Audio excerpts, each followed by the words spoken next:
Chapter 12. In the House of the God Worshipper.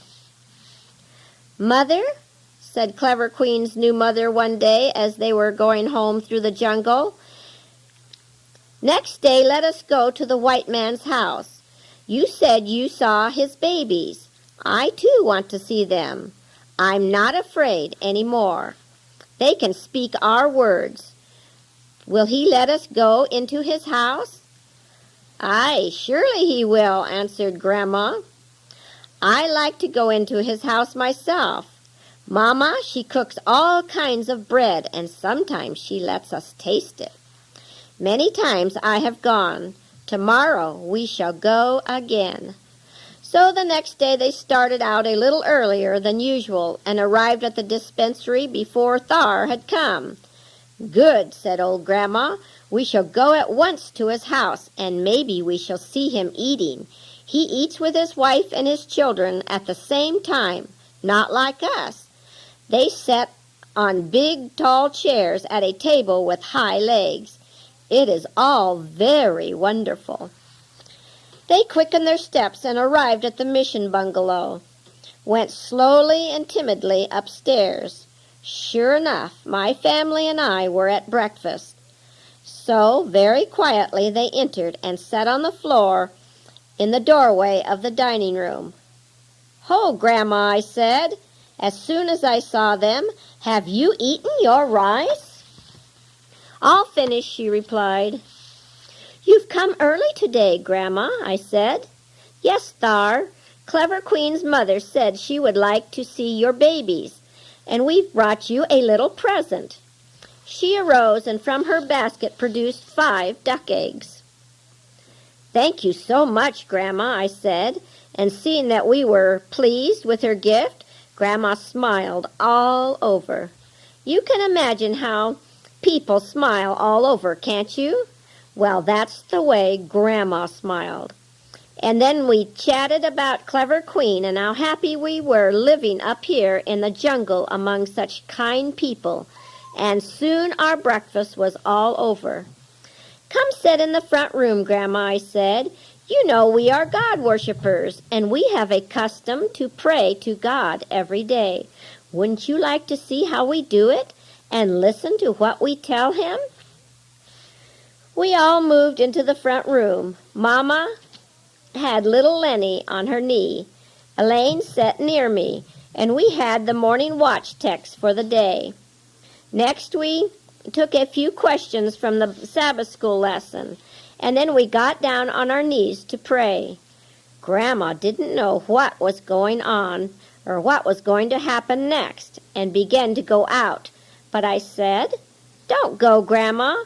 This is the way we talk with God. You listen. God can talk and understand jungle words too, and I'll talk to him in jungle words today so that you can understand." Then he prayed. You know the way all Christians pray, and in our prayer we prayed for the people in the jungle and for the poor little sick babies that come day by day, and we prayed that God would take and make them better for Jesus' sake. Amen. "Are you finished?" asked Grandma as we got up from our knees. "Yes," I said. "Could you understand what we said?" "Understand? Why, those words are our words." "But where is your God? We couldn't see him. Could he hear you?" And of course you can imagine what a lovely time we had visiting with old Grandma and telling her about our great, big, powerful God.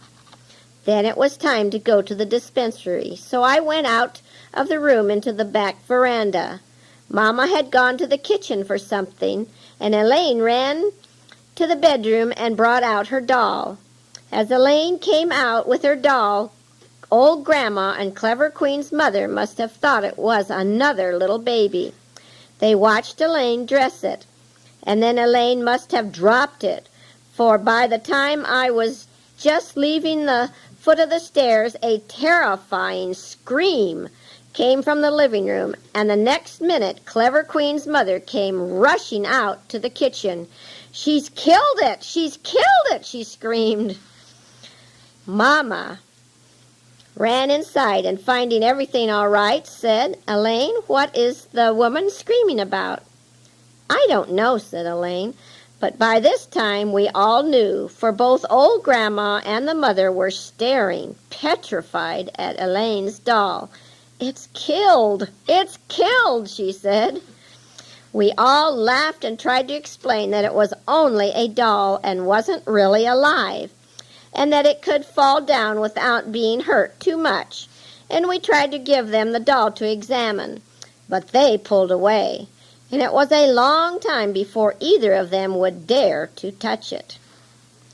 And every now and then during the treatment that day, old Grandma would say, "Clever! The cleverness of these white people! Did you ever hear tell of such a thing? A baby made so white and pretty. If it could only eat now, it surely would be real." Wasn't I frightened?" she went on. "I thought it might be someone's spirit, or, then getting very quiet and almost breathing the words, she whispered, "Thar, have you ever seen a Dakatar?" "A Dakatar," I said. "Why, Grandma, there are no such things. That is only what people say to frighten you." "But Thar," she said, "some people say you are a Dakatar. Would you eat us?" But when she saw the Karen nurse laughing, and when I further assured her that it was only people talking to make others frightened, and that we had never eaten anyone and never would, she felt quite a little bit better. But she quickly added, "Thar, they say that you have a box jammed full of devils and spirits in your house, and you can make them talk and sing just whenever you want. Thar, have you?" For a moment I looked truly puzzled, and then, as the solution of her fears dawned upon me, I just had to hold my sides with laughter. "Come tomorrow again early, Grandma," I said, "and I'll show you the little box. But don't be frightened. There are no devils in it." What do you think the little box was?